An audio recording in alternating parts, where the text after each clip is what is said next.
Got it. And then I got the last email right now. Thank you everyone for your patience. Well, there were several folks who could not make it today who asked they wanted it to be recorded, and the link that we sent out wasn't going to allow for a recording.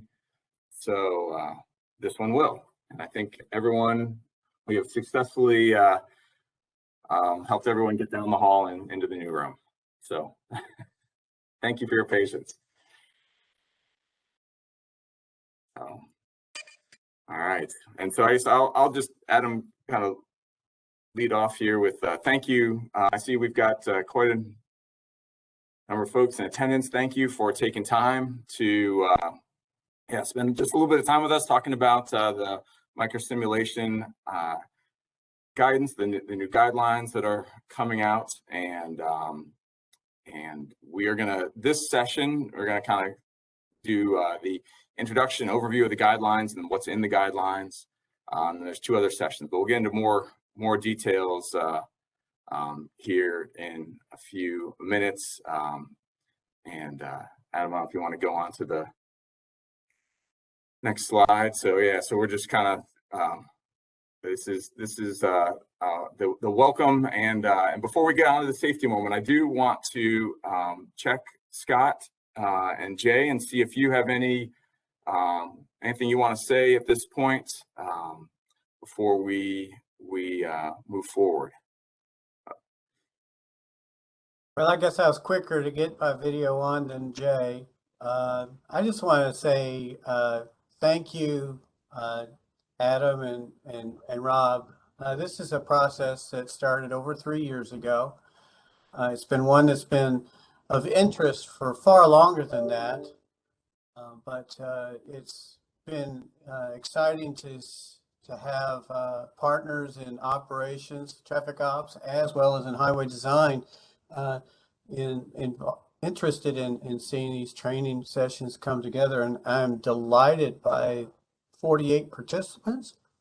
That's awesome.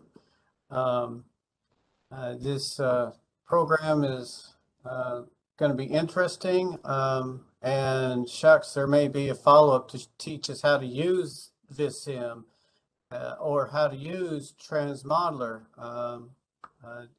It's great to get this information out to everybody, and the more we can get it in the hands of the users, I think we're all going to find a much more consistent and perhaps even a cost-effective solution when using microsimulations. So thank you for your hard work, Adam and Rob, and I see a lot of people here. Names are familiar. Glad to see so many.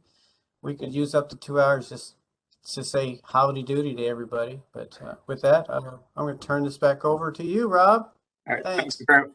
Thank you, Scott. Thank you very much. And yeah, we will do introductions, but we're going to do it using a pretty efficient method. I see that Lindsay Walker is on, who was part of this at the beginning. As Scott said, it's been a little process here, and so thank you all for joining. Let's go on to the next slide, Adam, which is at HDR. Hey, thanks, Lindsay. All right, we have a safety moment whenever we have a large meeting, and actually, as I thought about this, I just very quickly, I just wanted to say we in our industry, we talk a lot about traffic safety.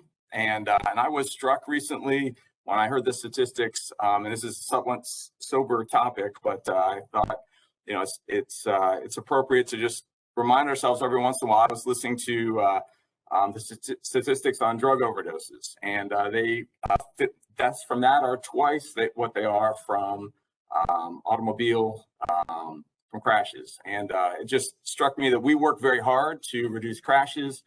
But it also is important for us to look around at family and friends around us, make sure that we are doing everything we can to help those who might be struggling with things that are tough, going through tough times, and look out for each other. So really, that's just the safety moment, is to be aware of what friends and family are going through, and not give them a hard time, but make sure they get the help that they need, just like we are trying to help improve the system of highways that we work on every day. Okay, so the next slide, if may, Adam, is it's kind of a housekeeping. We are going to, we want this to be open discussion. We do have a lot of folks though, so you know, you can use the chat, you can use the raise hand feature, and you know, if we need clarity on a technical question, please unmute yourself and ask the question. But when you're not speaking, please do put everything on mute to keep everything quiet. And then the camera connection, I think everyone's already turned off their cameras just to make sure we've got enough bandwidth. We are recording this. It's going to record the you know, our audio and video, and then the slides. And then we've got points along the way when we've kind of put pauses for questions and answers, and then something at the end. But feel free to raise your hand all along the way, or type something into the chat. So that is kind of the general housekeeping. The way that we're going to do some of the interaction today is using Mentimeter. And so I am hopeful, and I see a few of you are on mobile devices that are not computers, so it might be a little more challenging, but it is possible. If you could open up a browser window and go to menti.com, so www.menti.com, and then type in that 7-digit code. And this will allow you to participate in a few questions we have along the way, including right in just one moment when we're going to do our introductions. So if you could please go ahead and go to menti.com and type in that access code, and then you'll log in, and you should see, Adam, the first question, right? Yeah, it should be active now. Yep. A couple of people are responding. Perfect. All right, so let's go ahead and pull that, pull that over, and so they can kind of see the code is at the top of the screen, top of Adam's screen there, and we're just asking folks to put in your name, the firm that you work with, or agency. Should have said agency, and an email, and your favorite food. You don't have to do the favorite food, just, you know, something unique. We're all individuals. Pizza's a big favorite so far. Yeah. And again, I do appreciate you taking time to listen as we go through these guidelines. So, and this is our way of recording kind of who's here. We've got the recording from the WebEx, but this way through Menti, we've got then everyone's email address as well, to make sure we've got that. I will say that there was a little, you know, we were trying to reach out to a broad audience, and there was a little bit of difficulty making sure that we got to everybody, and we're hoping that this got forwarded to folks. So thank you to everyone for typing in your information. And I don't know if we're got 37 responses. No, the number is not increasing, and it will just continue to scroll, I think, so we can go ahead and 38. But please, if you can, go ahead and the code is in the upper right. It's 3631086, and you go to menti.com, go to the join, type in the code, and that's and if you could go ahead and do that, that will make sure we've got your email address for any follow-up, and send out the guidelines and seed files, whatever. So that'd be great. Okay. And we'll continue to use this a little bit throughout the training. So if you just want to leave that open, and then as we go through, we'll obviously alert everybody, but more questions will pop up and things like that. So. Yep. All right. So thank you for that. Let's move on to the agenda. And the agenda, for what we're going to talk about today, kind of introduction, overview of the project. Not going to spend too much time on that. Then we're going to walk through the guidance document. So the just a discussion of what are all the sections of the guidance document, what's in it, and then talk through the material on scoping, and then 5 and 6 is kind of how do you set up the project and what are the outputs and documentation. And this is all from the guidance document, but it is given a summary of project setup and initiation, and then the document, where do we end up at the end of the process, and then time for questions and discussion. I will say that we book 2 hours. We don't expect to take the full 2 hours, though we're available, as long as folks want to talk. But we want to make sure we had enough time if there was any follow-up discussion. And with that, we'll dive into the kind of first part of this, the training sessions. This is that introduction that we've got the 3 training sessions, 2 today, 1 tomorrow. This is the general microsimulation guidance session, and system specific this afternoon, transmodeler specific tomorrow afternoon. And the guidance document is broken out that way so that it can be used as a reference guide, and you don't have to, as Adam would say, read the whole thing to get the piece that you want for the software you're using. So we've separated sections out in the manual.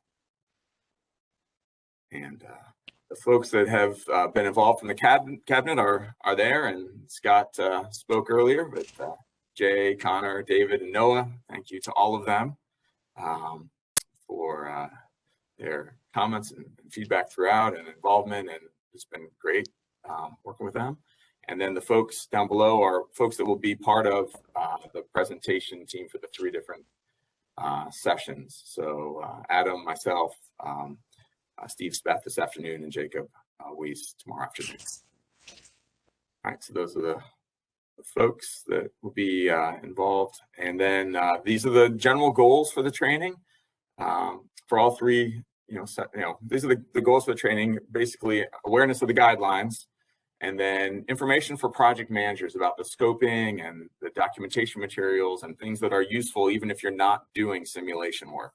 If you're either scoping it or you're trying to make sure that you're getting the right information from it or asking the right questions. And then informing modelers on the parameter ranges, seed files, checklists, and other materials that are available to those actually doing the modeling, clarifying any questions about the guidance, and then gathering feedback. If you've got questions, feedback, we are open in all ears. So those are the goals for the training. Adam, anything to add on to that, or we dive into the next Menti? Yeah, nothing really to add. I mean, we just hope that I guess that the guidelines kind of become useful to everybody. I mean, the point is for them to be used, not just to be a manual that sits around. So it should be a useful guide, and I guess that's the hope, is that anybody that's involved with traffic analysis or microsimulation might find some use in it. So kind of a regurgitation of what you just said, but my goal, I guess.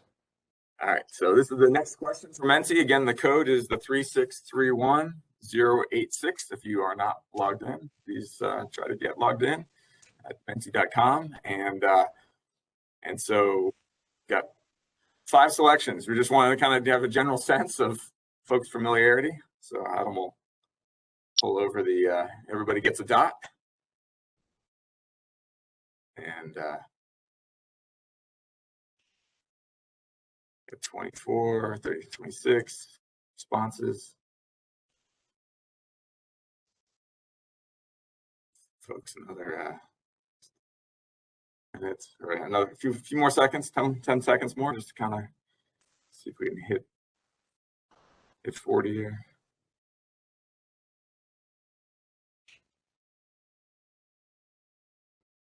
So general range, yeah, we got hit 40. So we got range there, you can see on the screen, with a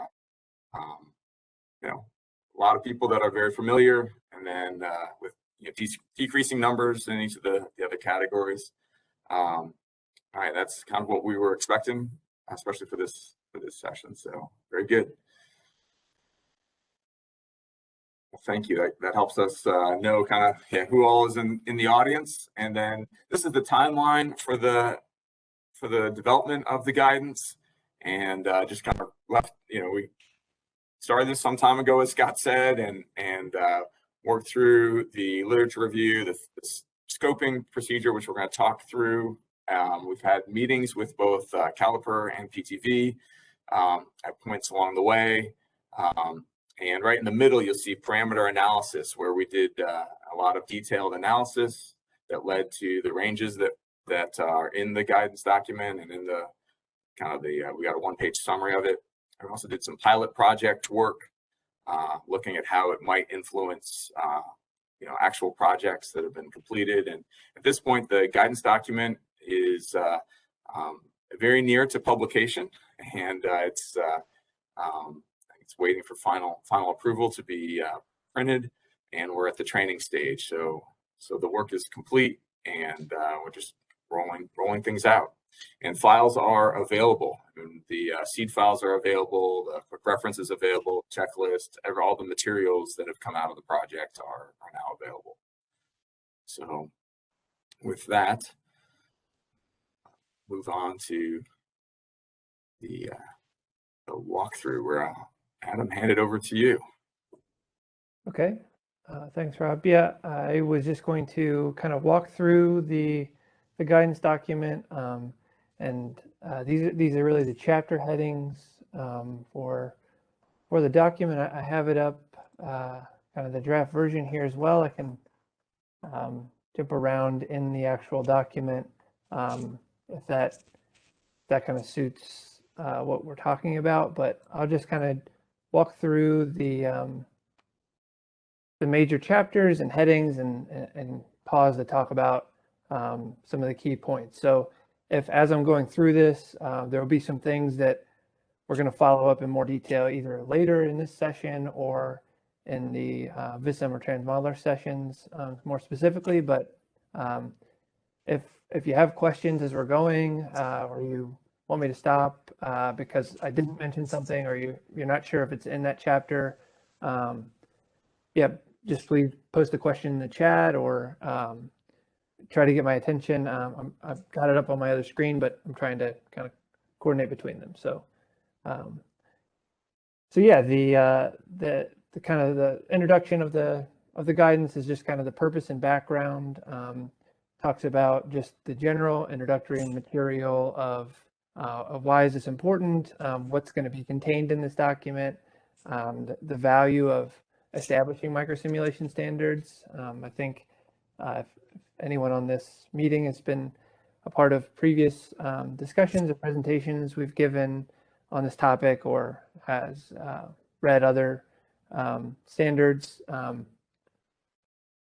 you can kind of quickly see the value of having them, just improving consistency and accuracy of models, and kind of trying to bring everyone to the same playing field. And then there's also some sections in here talking about the other guidance documents that are currently available. And I've shown similar tables to this in previous presentations, but these are kind of the guidance documents that we reviewed as part of this study, and it kind of shows like when they were published, what the contents are, and then within the document itself, it would provide just kind of links to give a quick reference to any of these. That's a little bit of a common feature between a lot of these documents. They just, someone else has done this before. This isn't completely new material. So, what they're doing in another state might be helpful. Might be helpful to just be familiar with that in general. So we just want to provide those kind of references and acknowledge that some of this material is certainly stems from something that somebody else produced. So kind of move on to the next step. And I guess the general layout of the document is to walk through the process a little bit. So it does go in order of kind of the logical way you're thinking about doing a traffic analysis project or creating a microsimulation model. So kind of the upfront material in that first chapter, and then now we're kind of getting into the pre-model development materials. So this is talking about the scoping of the project, how to select the right analysis tool, what type of analysis do you need to do, what kind of data collection do you need, and then ultimately things to kind of discuss with the client. So discuss with KYTC and the district or whoever you're doing the project for to kind of go over what you're planning to analyze, how you're going to do it, and kind of getting all that stuff in order. So we're just trying to create a little bit of a formula to, again, improve the consistency of everything that's going on. So this section I'm going to talk about more later. So kind of get into some of the data collection and the tool selection stuff in more detail after I go through the document. But the third chapter is talking about model development. So this is kind of what Rob was mentioning earlier. There are separate sections for VISM and Transmodeler. I should note that VISM and Transmodeler are the primary focus of the softwares that we're going to be talking about today. As we mentioned, there are subsequent sessions for each of those softwares. That doesn't mean that's the only software that you can use in Kentucky. That those are the two that have been used historically, and those are kind of the two that are known. So we focused on those while kind of remaining agnostic to which one is being selected. We're trying to make it to be apples to apples no matter which software you end up choosing to use. But those are the two we're primarily going to talk about. So, and then just highlights the software versions, the importance of kind of maintaining versions, but also using the most up-to-date available when it makes sense, and making sure that your model is set up. It's not using kilometers per hour, and all the settings are kind of generally set up right. So, then the next section is just kind of walking through validation and calibration. So, talking about why is this something that's important to do? What's the value in doing that? Just to try to make your model reflective of what's actually going on in the real world before you try to test something in the future or test a different alternative. And then looking at kind of model validation, establishing the number of simulation runs you might need to use, and error checking, things like that. And then moving through the calibration process. So it does give some general calibration targets that are used commonly. It also provides some links to, sorry, I'm trying to go there in the document itself, but provides some links to FHWA guidelines where they are talking about the new traffic analysis toolbox. There's a link embedded inside the actual document that would take you there. So it's the 2019 update, which, if many of you have read, it does change the kind of calibration process pretty significantly. So we aren't necessarily saying you have to calibrate using those metrics or those standards. Those standards are pretty high, and I don't know that they're always applicable to Kentucky models or Kentucky situations, but it's definitely referenced in there, and it's something that should be discussed depending on what the scope of your project is. And so in general, we kind of have this little flow chart of walking through the calibration process. I'm going to kind of talk about that more a little bit later, but essentially it does provide some information on recommended calibration targets, potentially how to calculate like a GEH value, for example, when you're using volume. So, and then also some documentation about how to report on your calibration and what should be included. Then moving through to the parameter analysis. Again, if you've listened to or seen any of the other previous presentations, that was a big part of this project, was doing parameter analysis and actually using real world data and local data. So that's something that hasn't been done as far as we know on other guidance documents. They do often recommend parameter ranges, but the actual field analysis of parameters and development from that. So we selected 9 parameters. We used trajectory data, speed data, vehicle VIN data, and kind of general research to study those and come up with ranges that either validate the defaults that are in the software or provide enough reason that we think to change them to be more tuned to Kentucky driving. So so this chapter kind of documents the results of all that parameter analysis. There's kind of more details that you could get out of an appendix to talk about the ins and outs of the data we collected, how much data, sample sizes, the kind of the math or statistics we were using to kind of develop those parameters. But in the document itself, it's mainly just showing what the results are.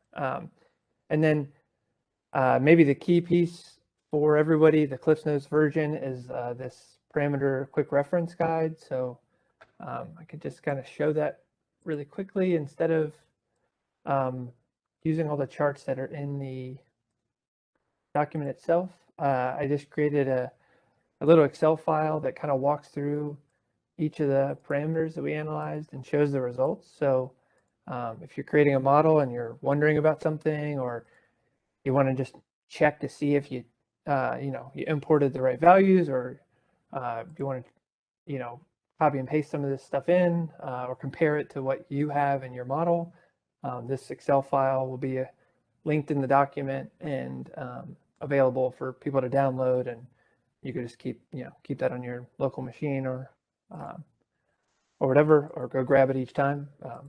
But it also has a little interactive tool. So for vehicle classification specifically, this worksheet allows you to kind of change your car and heavy vehicle mix. So, if you had a project where you collected count data, or you knew it was 10% trucks, you could just go ahead and update these 2 numbers. And then, now these are your vehicle percentages to get the right kind of fleet balance or fleet mix. So you don't have too many cars, you don't have too many trucks, you don't have too many kind of the general classification data is right. So on the left here for VISM, and then the same kind of data on the right for Transmodeler. So so this worksheet to me is hopefully used and interactive and easy to use. I mean, I wanted it so you really just have to enter these 2 numbers and then copy and paste those values in. So so again, that'll be available and linked in the guidance document itself. And then the last bullet here is Kentucky default parameters seed files. So we'll certainly talk about this more in the specific sessions for VISM and Transmodeler, but we're kind of developing seed files that you can either import or start from, so that you can have all those default parameters preloaded into your model as you're going. And our goal, again, with creating these parameters, we're saying default, but is to try to get the model just from the start to be a little bit closer to real life and to calibration. So try to save some of that upfront effort, reduce the number of assumptions you might have to make when you're making a model, ultimately kind of saving time, and also making models between different consultants and even different modelers within a consulting firm to be more consistent. If we're all starting, a little bit further down the line, then you don't have to make hopefully as many modifications to a microsimulation model to get it calibrated and to get it representative of real world conditions, which hopefully then leads into future models being kind of more representative of real world, as opposed to being kind of forced to make assumptions that you're not as sure will hold. So yeah, these aren't I guess to say these aren't the the overall answer, but just trying to help get a little bit further down the road. So yeah, the next 3 chapters are really the wrap up. So chapter 3, 4, and 5 are kind of while you're the modeling process, and then this is kind of the post-modeling process. Alternatives analysis is, I guess that's really during the modeling as well. But once you have it calibrated, you're pushing it out into the future. So this is a relatively short chapter, but just talking about the importance of maintaining all of the assumptions and settings that you were using when you were creating a calibrated model. So you're pushing something in 20 years in the future, 10 years in the future, making sure that you're holding the same kind of random seeding, number of simulation runs, all the same kind of driver behavior and routing assumptions that you made in the initial model. And then the same when you move into different alternatives. Trying to hold that as consistent as possible. Obviously, sometimes the network changes, but aside from that, just trying to hold everything to make sure that it's actually replicating the real world that you created. So, and then the last chapter really is this results and documentation section. So talking about what are we doing with the model now that we're finished. This is the part that other people that aren't in the weeds of making these models care about. What does the model tell us? What does it mean? What are you getting out of it? And so trying to mention kind of the measures of effectiveness as we see them most commonly used, and then kind of potential issues with just kind of pulling them straight from the model and not just doing any kind of post-processing, and then also kind of an outline for a summary report. So I'm going to talk more about that section later in this presentation, but then the last chapter is just kind of the reviewing kind of overview. So talking about as you're QCing a model or checking over a model, some things to look out for, and then it also has a link to a review and QC and calibration checklist that just kind of it's a basic overview. It doesn't fully capture everything. I meant to have it open, but I'm not sure that I do. But it would allow you to just kind of quickly remind yourself if you're checking someone else's model, like, oh, did I check all of the inputs? Did I check the volumes? Did I check the geometry? And just kind of walk through some of the basics of that. And I guess in my mind, I was hoping that, and we, I guess as a team, we're hoping that these checklists could be used as part of the results and documentation or as part of the calibration process. As you're preparing kind of these deliverables and these reports, if somebody were to use the review checklist that we're providing or their own, that would help to validate what you were doing or the assumptions that you were making, so that the work could be kind of documented more easily, so that it's repeatable, defensible, all of that stuff. We again, the purpose of this document is to improve the overall and the purpose of this project, I guess, accuracy and consistency of models, and also I guess as a traffic engineer and a modeler myself, I would like people to believe what we're doing. So sometimes people think that traffic analysis is a big black box that you put stuff in and stuff comes out. And I didn't, I'm not writing the code for these simulation programs, but I don't really believe that it's a black box. So I guess doing anything to try to increase consistency and improve reliability is to me worthwhile. So yeah, that was a quick overview of the guidance document. So I'm just going to pause here and see if there are any questions. We prepared a Mentimeter question just to try to check in, see if anybody got lost with me kind of rambling through the whole document. Seems like people are liking it so far. Adam, this is Scott Thompson. Yeah.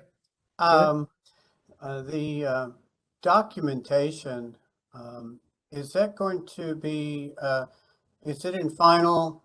What I envision is we can post this on our KYTC website for people to be able to grab the manual. I didn't know if you had already possibly distributed this document to the participants that are in this call. Thank you. Oh, yeah, we have not distributed it. I guess, yeah, we are. This is the version that we were sending you for the final review. So it still has a draft watermark. We could certainly distribute this version. I know that internally we're kind of finishing the final QC, but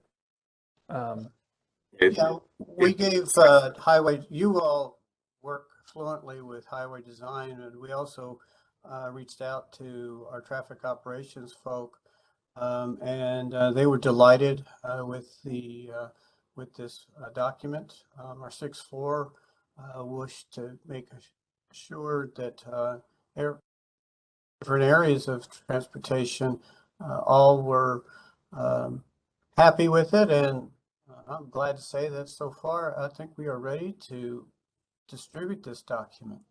Yay! Good. Excellent. Yeah. And we've got all the things that Adam's showing that would be attachments ready to go as well. All the links and various things. So seed files and the checklist. And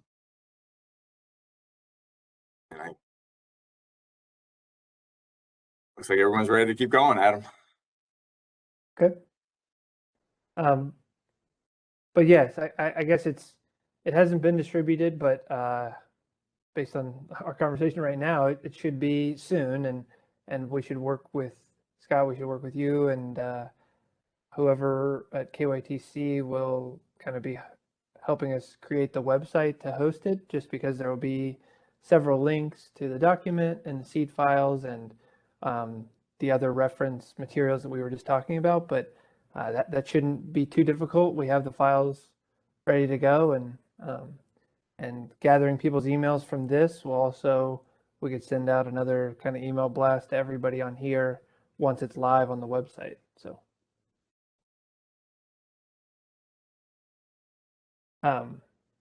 okay, so I can keep rolling through this. So I just tried to create this little flow chart here of generally the microsimulation process to try to outline the rest of this information to talk about. So there are really, I guess,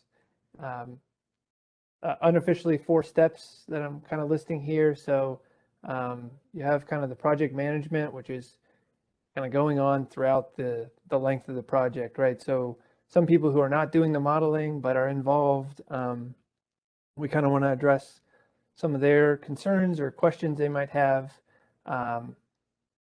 regarding what needs to go into creating microsimulation models, how to manage the project, how it's going to affect their project, and then there's kind of the pre-model development, the actual modeling piece, which is not what I'm going to talk about today. These 2 red sections, Vissim and Transmodeler, those actual modeling will be talked about during those sessions.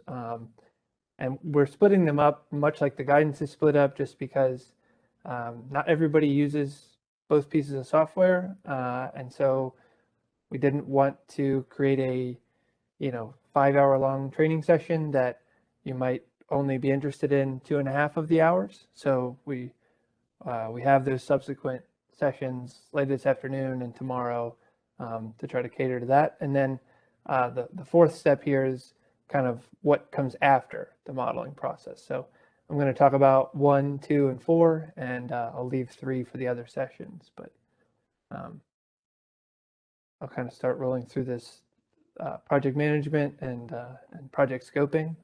So if you're not a traffic engineer or simulation modeler, you are probably often asking these kinds of questions, like when do you need to do traffic analysis? And then that leads to the question of what type of traffic analysis do you need to do? And then ultimately it leads to probably the question of how is this going to impact the project overall? So the timeline, the resources, hours, money, etc. So when you're asking these questions, I guess the second one is, first one's probably pretty easy to determine in general, but it's just a line of questioning you go down. The second one is probably the most daunting question, because the answer could be something very similar, something very simple, or something very complex. And so that's the question we're going to try to answer, and we've tried to answer in this guidance. What type of traffic analysis and how to select the right tool. So in the guidance document, we kind of have this section when we're talking about the scoping of a project, and we are kind of asking these 5 questions. So they're just kind of to help determine the overall project scope and the need for traffic analysis. So what is the purpose and need of the study? Often when you're dealing with a project and the purpose and need mentions relieving congestion, improving operations, some things to do with traffic operations, that's likely a sign that you're going to want to do some kind of traffic analysis in order to achieve the goal of the project. And then question 2 is really asking, are oversaturated conditions present, or are they expected in the future? And then I guess if so, are they relevant? Sometimes you're dealing with situations where, let's say it's just a downtown grid, or a condition where it's, an event condition, like the end of a football game or something like that, or just the release of an event. So in some of those situations, they are already oversaturated. They're going to continue to be that way. So it matters if that's relevant or not. But really, this question is to determine the level of analysis you're going to need to do. So whether it's a deterministic tool or a more kind of refined analysis tool like a microsimulation model. And then what are the spatial limits of the study network? So is the study you're working on an arterial corridor? Is it a freeway corridor? Is it both? Is it have to do with an innovative intersection? Things like that. And then temporal limits, so time of day, length of time. So are you really only worried about, in Kentucky in general, we're not dealing with 4-hour peak periods usually. It's typically 1-2 hour peaks. So do you need to model just an hour? Do you need to just see what's going on, at the 5 to 6 p.m. hour, or are you worried about what's going on from 4 to 7? Or are you looking at the reliability of a study area? So you want to know what it's like on a typical day or throughout the entire year. And then number 5, which is what type of analysis tools are relevant. So number 5 is kind of a question that sums up maybe 1 through 4, but if you already have a tool in mind, or this might lead you to selecting a tool. So when we're talking about kind of the traffic analysis methods, in the guidance, there's a table. Try to find it pretty quickly, but there's a table that kind of walks through what each of these things are. So there are 7 different kind of main high-level traffic analysis methods. So it's kind of going from most simplistic with sketch planning. This is kind of just looking at general charts of I have this many vehicles per day or per hour. What's the overall level of service or condition on this roadway, or how many trips is a school or coffee shop or whatever we're going to produce. So using those kind of spreadsheet tools or charts, and then it kind of cascades down into all the way down to like microsimulation, which in this case is maybe the most refined or complex, but and really the purpose of our document. But as you can see, that's not the only method of doing traffic analysis, and nor is it even the most common with regard to software. I just tried to list the main kind of softwares that you would see in each of these buckets. So if you aren't super familiar with microsimulation or traffic analysis, you might have heard of some of these programs. The PTV products, you can see they are the people who make Visum, PTV Vistro, and Visum are on several categories, and then Caliper, who makes Transmodeler, also makes TransCAD, which is in the travel demand modeling category, and then Transmodeler kind of is fitting into a few categories. So in general, if you were just kind of looking at this and you were managing a project and you don't do traffic analysis, this would be kind of an overwhelming list. There's a lot going on here. So we tried to help create a tool to scope a project and help select the correct tool, or give you a list of possible tools that you can select. So Adam? Yeah.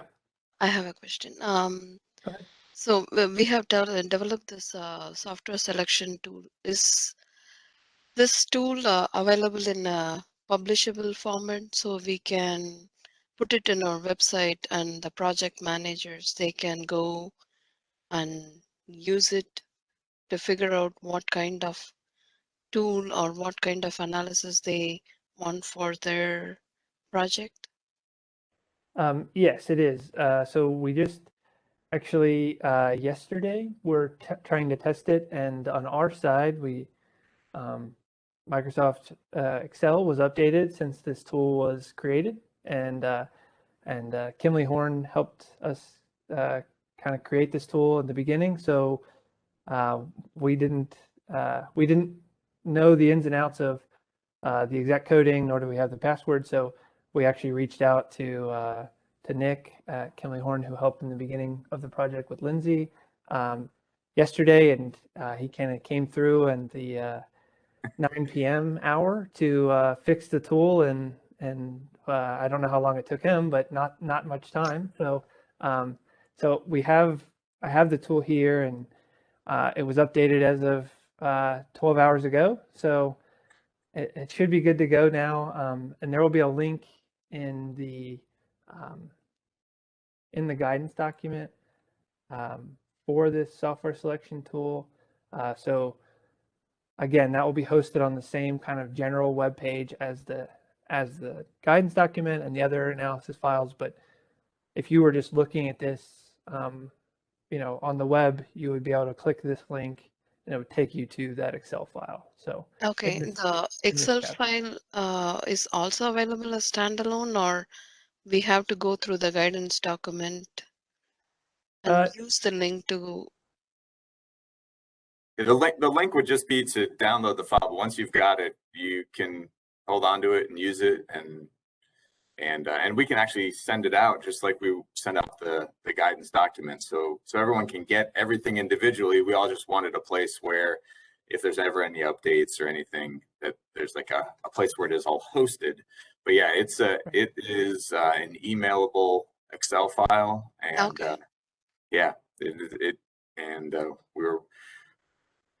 we were making sure it was working as expected. So yeah, you can open the form, I guess. But yeah, it is standalone. It doesn't have to be associated with the document. You could just have this file on your computer or download it and use it. And so, yeah, I can just demo kind of the way that it works. You can see that it has this summary table here.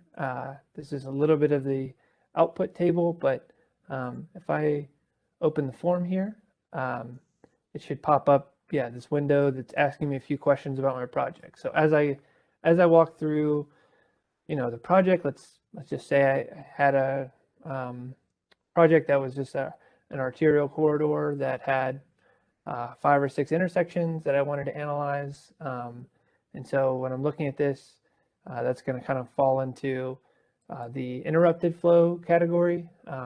You can see that as you click different types of analysis categories, the options change. So in this fake example I came up with, that's going to be under interrupted, and so I can click on several different options within here. And so let's say first I want to look at arterial operations, and then it's going to ask the question similar to those 5 scoping questions, undersaturated or oversaturated. Let's just say that it's undersaturated, and I want to know what's going on with the segment and facility. And you can see that in this case, I clicked arterial, so it knows, well, that's not one location, that's a set of locations, so you can't click point anymore. But let's say I clicked roundabout. Now I could click point if I wanted, but so anyway, and then these last couple questions, is microsimulation being requested? So, this is kind of a yes or no to, are you going to use microsimulation? But so let's say yes for this sake of this exercise, and then it's going to ask me what is the MOE that I'm going to use. A lot of times you'll probably use multiple MOEs, but if there's a specific one that is the thing that's pertinent to your study, this is going to be talked about a little bit more in the calibration section. But if you're mostly interested in queuing at on an arterial, or you're looking at an interchange, you're interested in what's going on with the queuing there, you probably shouldn't click travel time.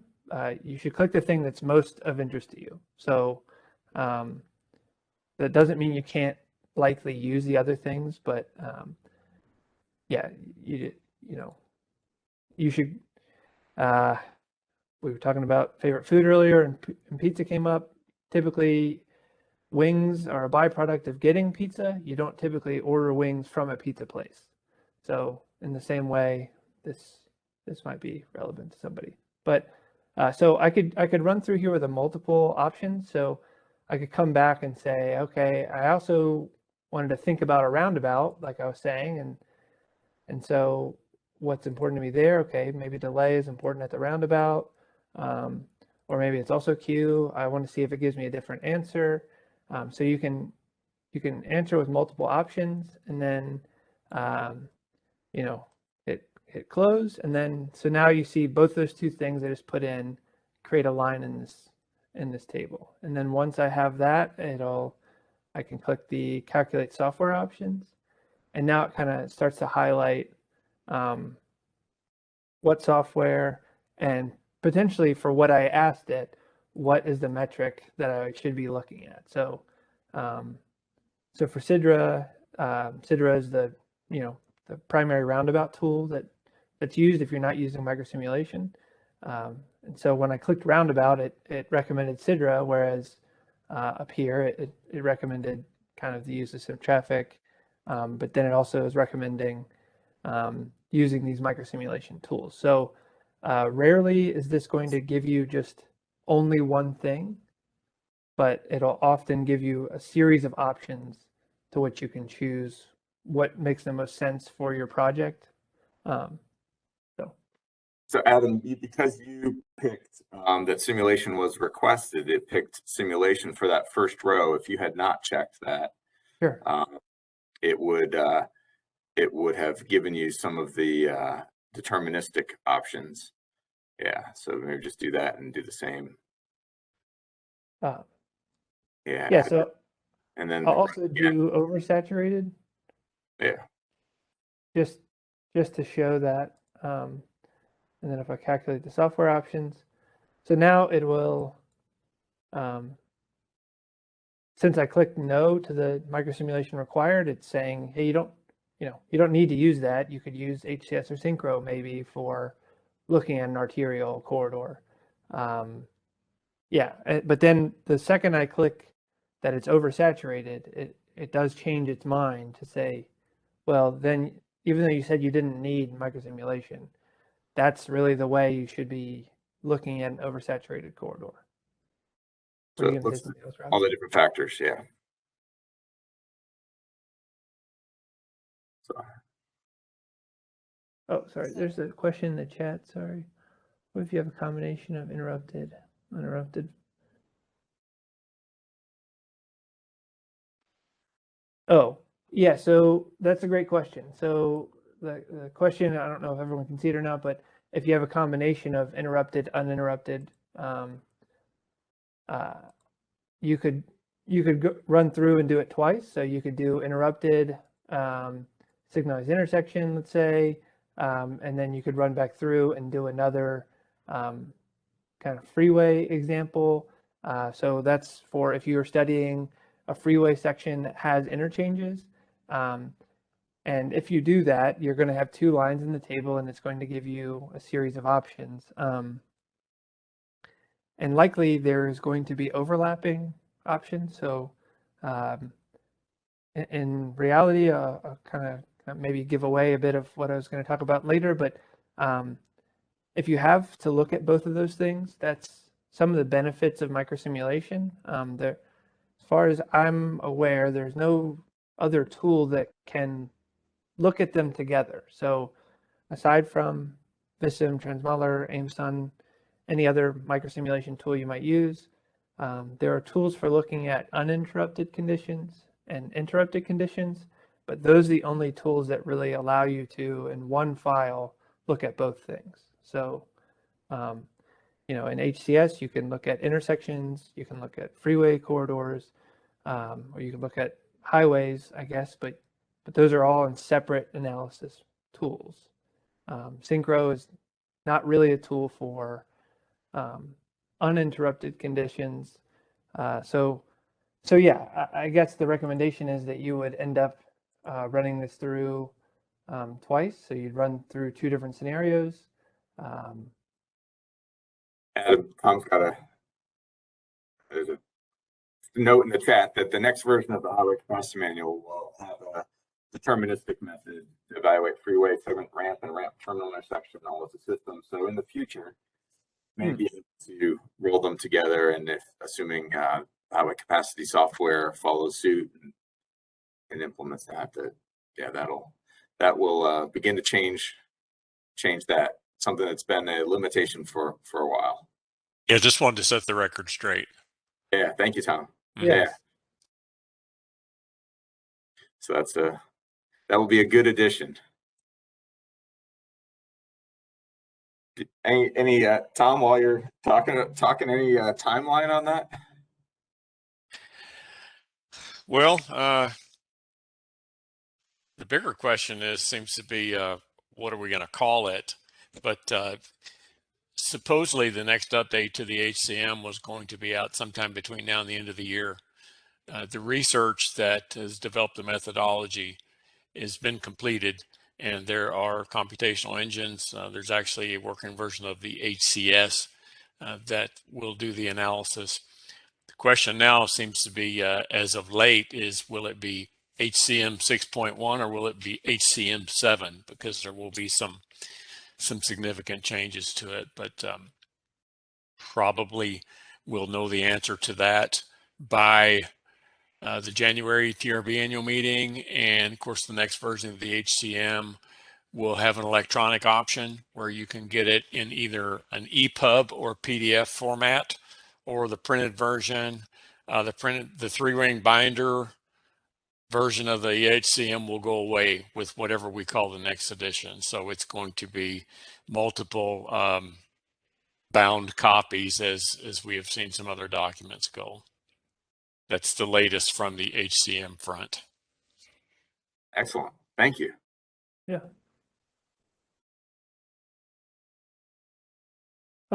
Okay. That was great information. Hopefully this tool is useful to everyone.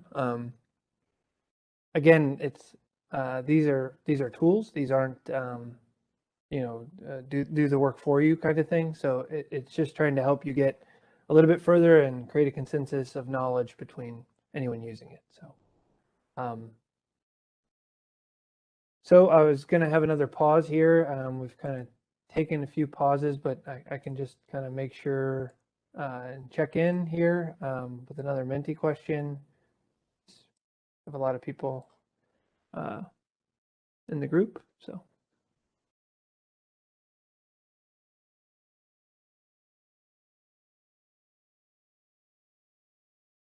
I will say if you have a question and don't want to broadcast it to everyone, you can which I think Adam noticed the question that came in to you.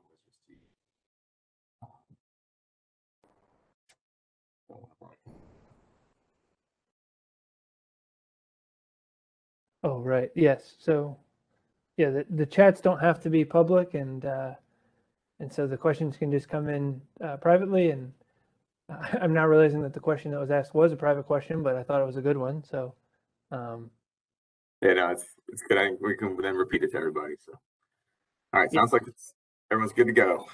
Yeah, so I'll kind of keep rolling here.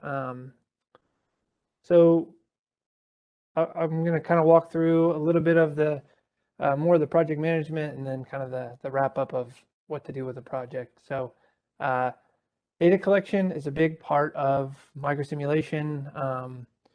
A phrase that is used all the time is the phrase garbage in, garbage out. And I don't particularly love that phrase, but it is used quite often, and it makes sense. So, and data collection is a big part of making sure the framework that you're starting from, much like selecting the right analysis tool, is correct, and it works for what you're trying to actually look at. So, there kind of broke the data collection into 3 separate sections. And it's discussed this way in the guidance. There's several tables that talk about the different data sources that kind of fall into each category, and where you can get some of the information or how it needs to be collected. So I'll just kind of walk through that pretty quickly. Facility characteristics is really the physical attributes. You likely don't need to set a specific data collection method for these. They're not based on space or time. You can probably get aerial imagery from Google Earth or from updated city or state aerial photography, information about intersection control or signal timing. While those are data elements you might have to request, they likely already exist, that you don't have to collect them. And then just general information about turn lanes and speed limits, things like that. And then so that's kind of the base level data, the physical attributes of the network. Well, signal timing, I guess, isn't physical. It physically is happening. So, and then the next set is traffic characteristics. So these are kind of the functional attributes. So volume is probably the main one that everyone thinks of when you're doing traffic analysis, and that's certainly probably the most important. But the other ones that kind of fall into this are vehicle classification, a little bit of a subset of volume, origin destination. So origin destination data is becoming more and more easy to obtain, but also more and more popular as you're trying to look at specifics of a roadway or a corridor of an area. So it's kind of the second layer of volume. The first derivative of volume or something, maybe, but understanding where people are coming from and going to is potentially just as important as understanding the overall magnitude of how many people are on a particular area or making a particular movement. So, yeah, that can help you come up with a solution potentially quicker than just knowing, oh, there are 2,000 vehicles out here. And then travel speeds and driving behaviors. So travel speeds is something that maybe you need to collect, or maybe you get it from Waze or here or INRIX data. And then driving behavior is more, observed in a way, or experienced, but and then the other set of data collection pieces that you might need are those that you might use for model calibration. So some of these, there's some overlap between the traffic characteristics and model calibration data, but you might not be collecting all of those to develop your model, but you might need to collect some of them to validate your model. So these include volumes, travel speed, travel time, queue length or delay, which again these are all kind of needing to be collected in the field, and they're unique to each project. So it's something to think about when you're setting up a project that, I'm sure that people have tried to do on this call and in this meeting, are very familiar with the idea of collecting traffic in the summer, or collecting traffic when there's no school or on typical weekdays. It's all that kind of stuff you need to think about when you're setting up a project. You're typically trying to simulate or analyze the typical everyday conditions of an area, and so you're not typically trying to look at the Black Friday scenario. You're not trying to look at a random Saturday in January. You're trying to look at what's going on during the normal weekday. That's how we're sizing our roads and intersections for the most part. So and so that's just something to think about. I did want to kind of hit on the volume piece. We are often just kind of, these tasks are sometimes separate, or volume data is a little bit more tricky to obtain for whatever reason, due to kind of receiving a forecast or using older data, or kind of compiling like this data was collected here and this was collected here, and can we mix them together? And so depending on the project, all of that stuff is probably okay to do, but something that you kind of want to make sure that you're doing are these 3 bullets, capturing all of the peak period.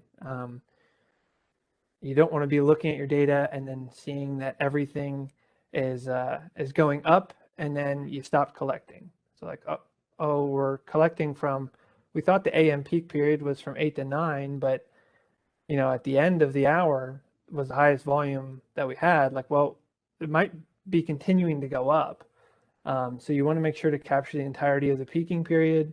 You want the 15-minute at least granularity of data. So the hour traffic counts tell you a story, but the 15-minute traffic counts within that hour also tell a story.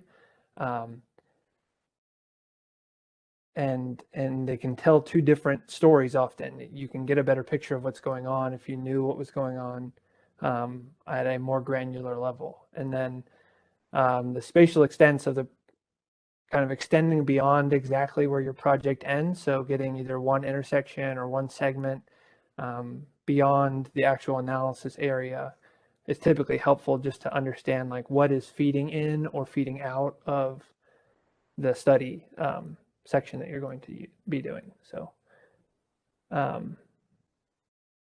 so Adam, I'll just add on that. So the document, the guidance document, addresses traffic data to kind of help at that scoping stage, make sure everyone is thinking through these volume issues. I mean, often we, what we have readily available are the 1-hour counts, but then the model is going to want 15-minute intervals, and so the more we kind of think about that in advance, and maybe even work to get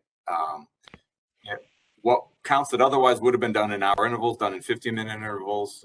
If even on the 3-year rotation, maybe there's more of those kinds of counts getting done, and then making sure that everyone is. And I think many of you, as I look at the names on this list, many of you already know, the places around the state where OD data, streetlight OD data is available to us at no cost to the project, because one agency or another has paid for it. And the same thing with the availability of speed data that the cabinet has paid for, or in some cases, again, NPOs have paid for it. So we've got a lot of good data available to us for simulation, and trying to make sure everyone, both those that are familiar and those that maybe are less familiar, are kind of brought up to speed a little bit more. This is really important. We can't do the model without a certain level of data. It's not like some other tools where we can kind of just throw a few numbers in there and make it work. It's going to not be something we can set up and calibrate, and it requires, as you said, Adam, a greater level of granularity. So that's why we wanted that to be kind of clearly documented in the manual. And that's a great point, Rob. Like I don't think we're not asking everybody to make sure that you size up your project budget to be collecting each piece of this information for every project. A lot of it is available, like you're saying, but it is specific to the project. So even when you're collecting the speed data or the streetlight data, you can select it for time periods, date ranges, things like that. And so, yeah, I want to make it clear that we're not saying that for every project you need to have speed studies done and you need to be, doing some kind of license plate survey or something like that. It's readily available, but it isn't as easy as pulling up Google Earth, I guess. So. And David, Lorette put a question in the chat. Would it be beneficial to do another simulation based on a non-typical peak day, such as a Black Friday scenario, will lead to misleading results? And yeah, it's good question. Every project is unique, and sometimes it is important to bracket things and to know what's going on in a high volume peak of the peak scenario for different reasons. So, with each project, I think it's important to determine if you need, how much sensitivity do you need to examine, and can you just look at that typical peak, or do you need to do more than that? And then again, in the document, we're pretty conscious of trying to help folks think through the issues, but not make it overly burdensome, so that it is always a big project. We're trying to, part of the goal of this is to make us more efficient in what we're doing, help us be efficient in what we're doing, so we can do the things that are most important. So I think there's always balance with every job. I have a comment. This is Tom, and maybe I don't mean to get maybe you're addressing it in the next slide. I don't want to get ahead of things, but it folds in David's question and really offers a question to Scott and Jay and the cabinet.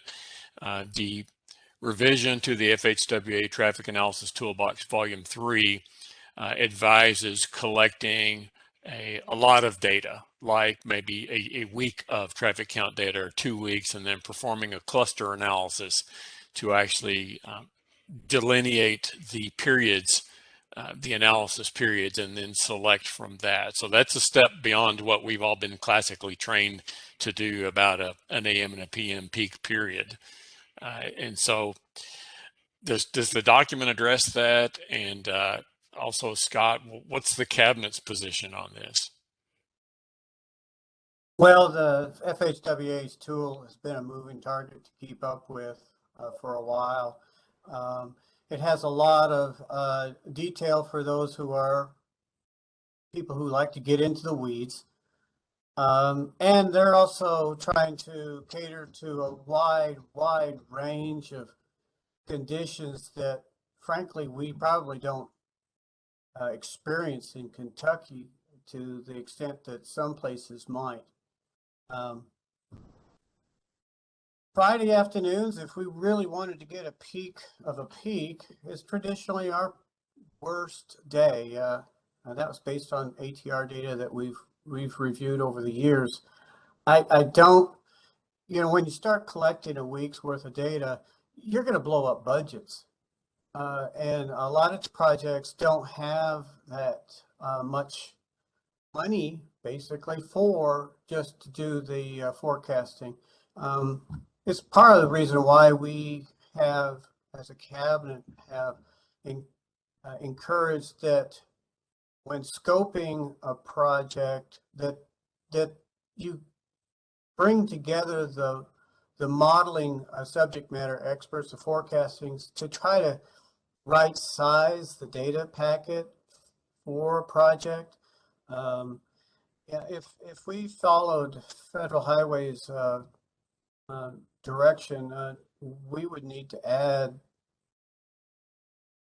upwards to $50,000 when you consider all the data that's being suggested and the time it takes to process and consume it, and then try to embody that data into a study. I think it tends to become a sledgehammer, 8-pound sledgehammer when we're looking for a mallet.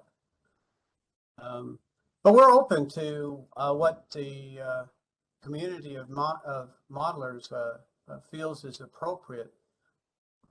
I just wanted to make everyone aware of what the state of the practice, at least per the guidance from FHWA, is at this point. Thank you, Tom. Yeah. So that's a great point. I pulled up the FHWA guidance. I actually just cheated and used my own link in my own document, but this is the part where it's talking about, I think, what Tom was just referring to. If you are familiar or not familiar, they come up with this example in Alligator City, but they collect 12 days of volume for the for the 4-hour AM peak you can see here, and so they're trying to figure out what is the representative day, and then a lot of the calibration effort is kind of about generating envelopes around a representative day. So if this is the representative day, then it's saying, like the envelope up and down, 1 sigma band is those purple lines, and then 2 sigma bands is those green lines. So in order to do that, you kind of have to, you have to collect all of this data, and it's a bit of what Scott is saying, and so in the guidance document, we're not kind of saying, hey, this is the way you have to do it, but we're also not, we're acknowledging both exist, and one is maybe more than what you would need for a Kentucky project, but if this is the requirement or the direction that we're going from FHWA, then maybe that is where we're headed. I guess on the other side of things, as I think about doing projects, just personally, I often am thinking about, if someone's doing a traffic forecast, traffic forecast isn't necessarily based on, Tuesday, October 12th counts. They are trying to be based on more of a representative day or an AADT type of volume. So in that way, it is trying to use some kind of average metric. Whether or not that's exactly what they're talking about with a representative day is, I'm a little bit crossing the boundary there of what the intent of that data collection effort is. But I guess I'm in some ways encouraged that a little bit of what we likely do is trying to get to a representative day by blending days together, coming up with counts. We're not just trying to collect on, the Black Friday scenario or the Friday at 4:30 or 5:30 p.m. scenario. That's certainly something that should be discussed and through the calibration and scoping sections of the document. And our intention is to be meeting with and communicating with the KYTC planning team and coming up with what's logical for your project. But it is worth mentioning that is probably the direction things seem to be going, which would certainly change the data collection effort and kind of pre-model analysis effort. So.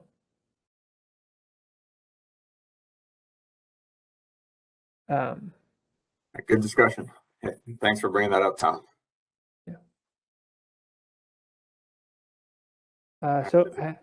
You got to pause. There's a question. So while you're maybe pulling over the pause question, I'm just going to read it out. It was a public question. Given the impacts of COVID on travel patterns, is the use of historical count data to establish a typical day something that has been explored?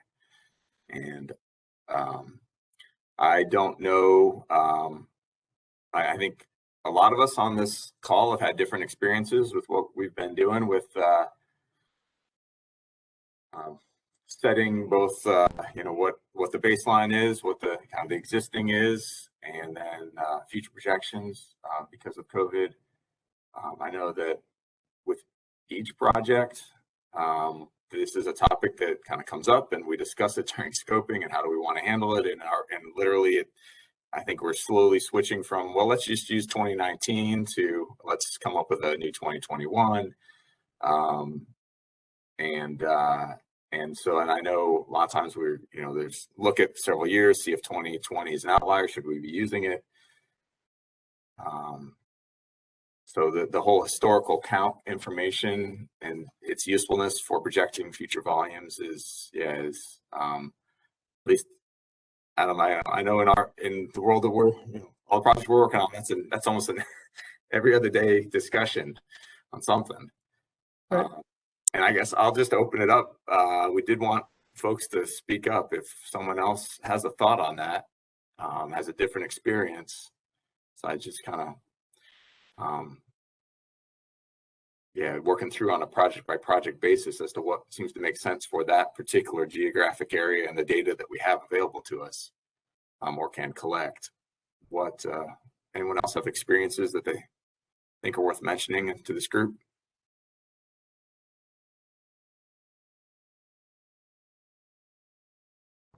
Hi, this is Ali.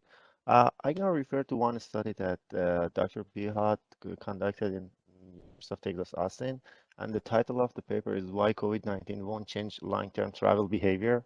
And in that study, they try to prove how we can rely on the historical data, and then make sure that they are valid for the next 5 or 10 years. So, and I will share the link of the paper in the chat box so you can read that. That would be great. Thank you. Thank you, Ali. All right, Adam, looks like everyone's ready to keep going. If others have thoughts on either of those the point Tom brings up is really good. We tried to handle it carefully in the guidance document, and then this point about COVID. These are both real topics for these projects. So good points. Okay, so I can kind of keep rolling through here. So kind of more on the project setup. The other kind of scoping items to kind of be considered, and I guess we're establishing in the document and just in general, this is, at least in my experience, this has been happening on projects anyway, but kind of formally establishing that you should have a project scoping meeting with KYTC. So likely be good to download that software selection tool, run that, print the results, maybe even bring that to the meeting to talk about as you're talking about what software to use, what analysis to do. You should be talking about also what version of the software you're using. So everything gets updated all the time, right? So software is not different than a new car or a new phone or whatever it is in the world, new computer. So it's important to make sure that the version that you're using makes sense and can accurately look at what you're trying to look at. Often that's the most up-to-date version.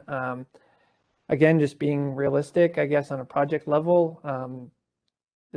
Does every firm have the most up-to-date version of a software in the same way that we're talking about data collection? So it's just a conversation to have and to establish, but and this is talked about in the guidance document, and I'll probably talk about it in subsequent sections. It is important to establish what version you're going to use of whatever software it is, and then that's what you're going to maintain throughout the project. So you don't want to be starting with let's just say for some reason you're using Synchro 8, and then all of a sudden at the end you're using Synchro 11. But you don't want to just be switching. Even with microsimulation, you don't want to go from transmolar 5 to transmolar 6 mid-project, or VISM 10 to VISM 2020 or whatever. It's just important to establish what you're using. That's what you're going to calibrate with, and then that's what you're going to use in the future. So while most of these softwares can read older versions, it's just consistency is important. So the other things to talk about are kind of establishing your data collection plan. So that's talking about all those elements we just discussed. And likely this is a time to talk about, hey, can we, is it possible to get speed data for this project? Or is it, we're working in this area, does that MPO or does that city or does that whoever have streetlight data that we can use? And then also just establish, what scenarios are you going to look at? Are you going to look at just typical AM, PM peak? Are you going to look at midday or school peak or event scenario? And then, how many future conditions, future years? Also looking at the overall extent of the analysis. So, let's say we're looking at 2 interchanges. Do we need to include the other 2 interchanges down the road, or do we need to include signals adjacent to that so that we get the traffic flow to be what we expect it to be? And then any kind of underlying assumptions that you're going to need for this project before you go in. Like, let's say you were going to look at it, you're studying an area where there's going to be a bunch of new warehouses built or something like that. Like the truck percentage, even though it's not out there today, is going to be higher than a typical roadway probably. So that might be an initial assumption. You talk about like, hey, we need to be bumping the percent trucks in the future models, and potentially just in the existing model. I'm kind of coming up with this as I'm talking about it, but much higher than what we're experiencing. So just kind of talking about that, or if you think, hey, people drive more aggressively through here as they're getting into the city or something, it would be important to kind of mention, like, I think we'll probably try to ramp down some driving behaviors to be more aggressive, or the speeds don't really reflect what the speed limits show, things like that. So just having that meeting, and again, all this stuff is a conversation. None of these are hard and fast rules. So then the next step is really that 3rd chapter of the document, general model settings. Again, just making sure things are set up right. You're analyzing it for the right amount of time. You got the right kind of units in there, vehicle fleet, all of that stuff. And then the actual physical and functional attributes of the models, which are talked about, just the best practices. Again, not the only way to do things. There are many different ways that you can code certain situations, and depending on what the context is, several different ways might be applicable. So we're just trying to mention in the document what we've researched and found are the recommended ways, and we've kind of vetted this and talked to Tom and the team at Caliper and also the team at PTV, kind of sent them versions of the document to review and to make comments on, and we've made revisions due to that. So, and then the calibration side of things, just trying to establish what are the calibration metrics that you're going to use. So we mentioned in the document, but it's good to have at least 2 calibration targets. You can have more than that if you want.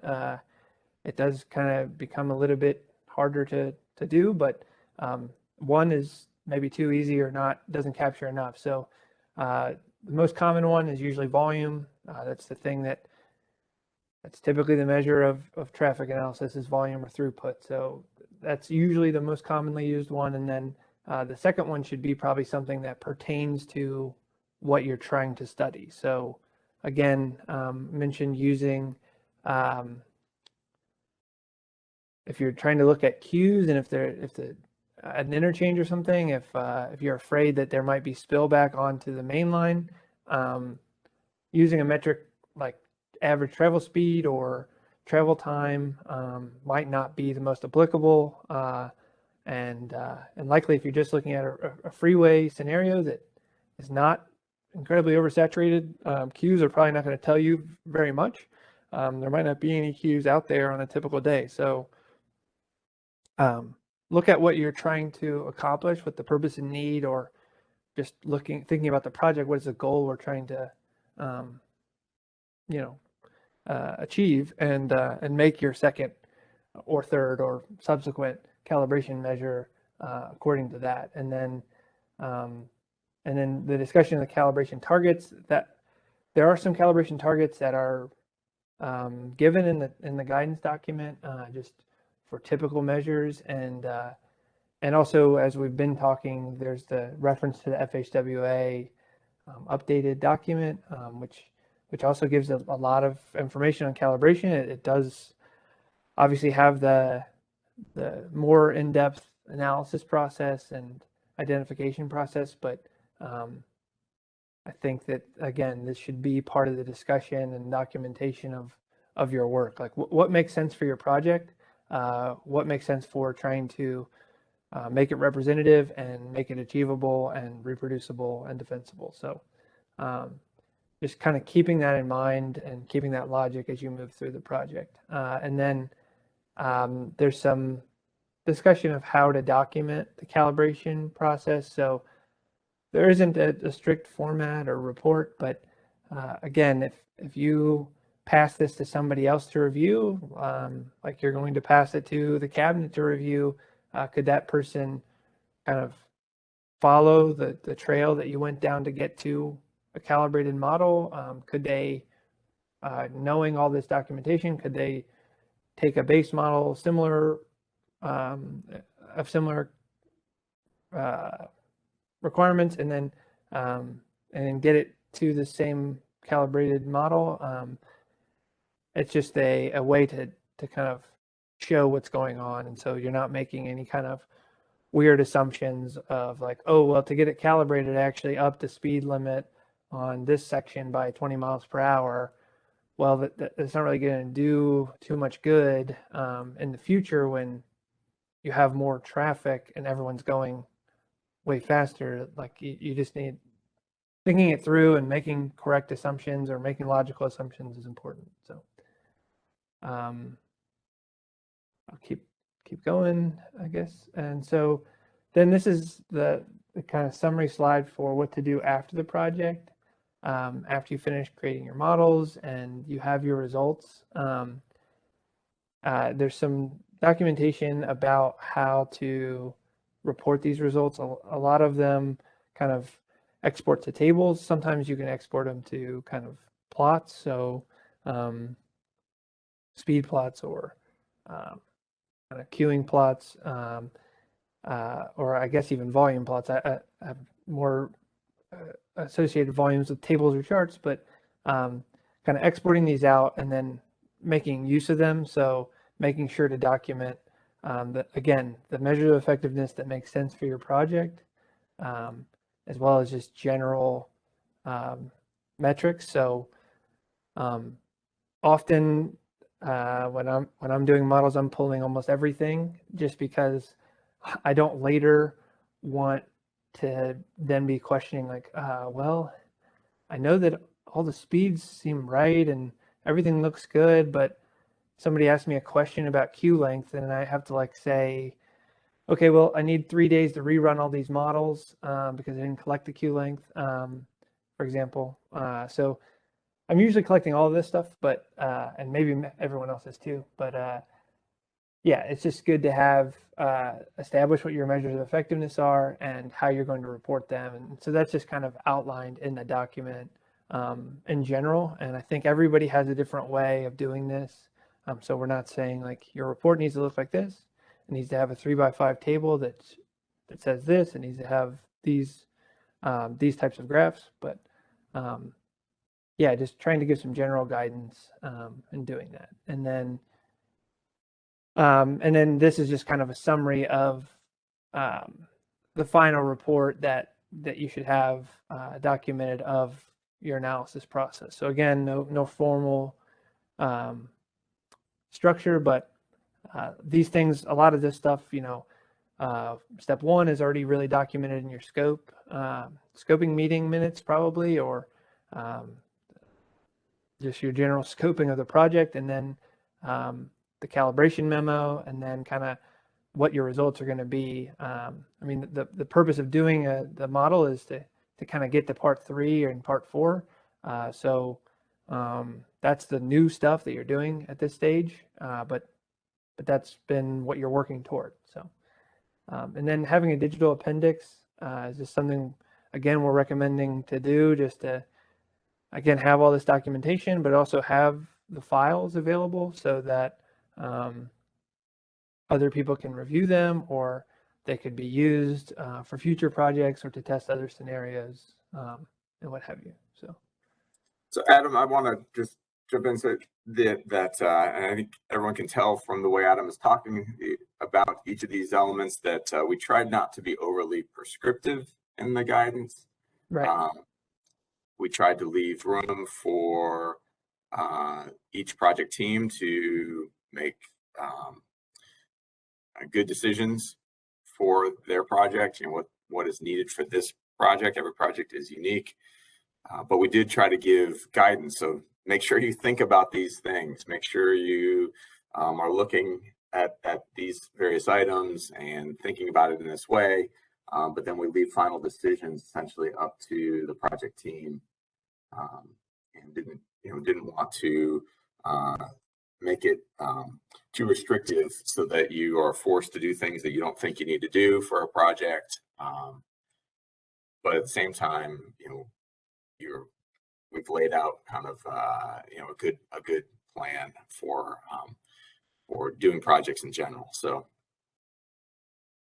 yeah, and while we've been helping to write these guidelines, we also are we will be users of the guidelines, and we've worked on projects that are very normal, and we've worked on projects that are very unique, and I think we understand that projects aren't all the same. So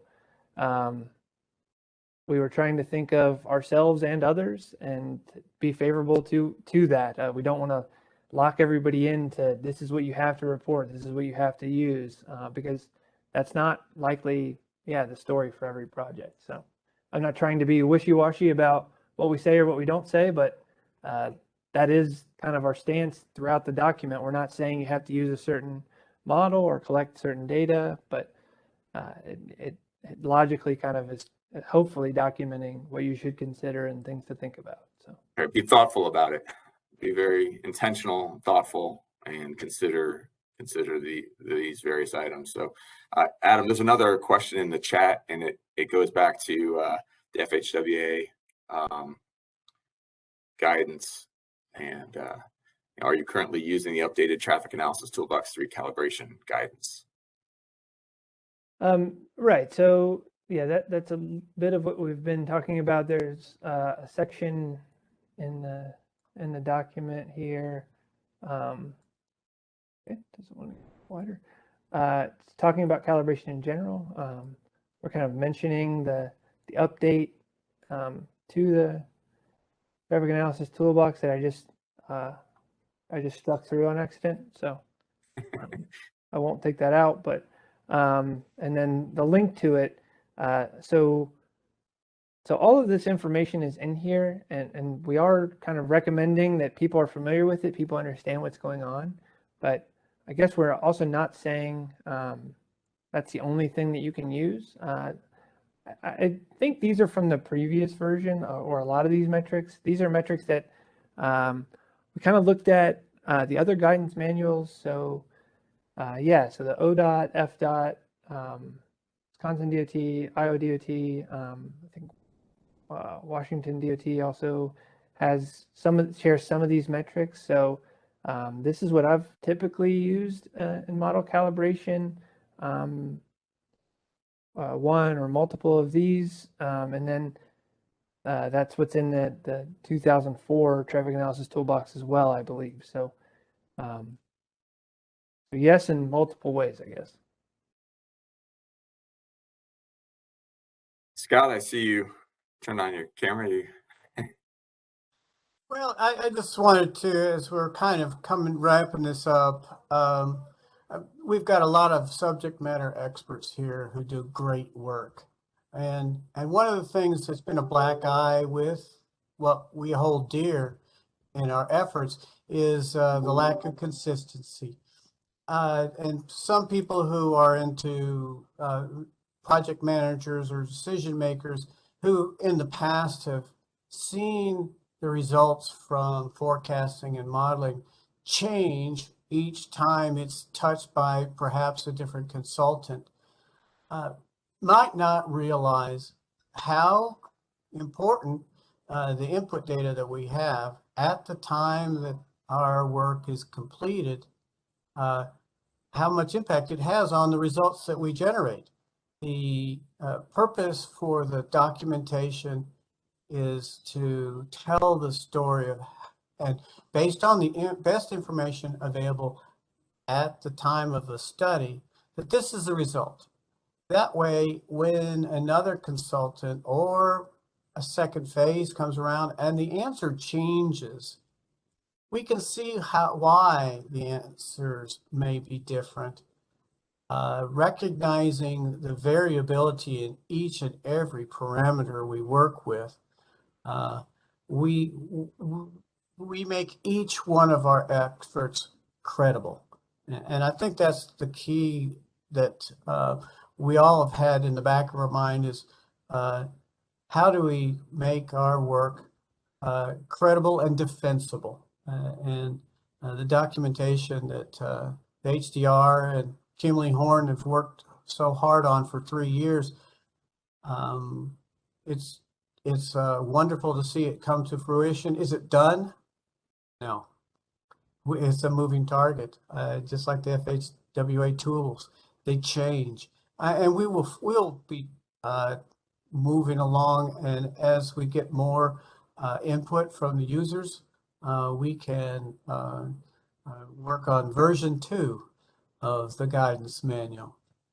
It's like anything. It's a living document, and we hope to see it continue to grow and become more informative as we go along.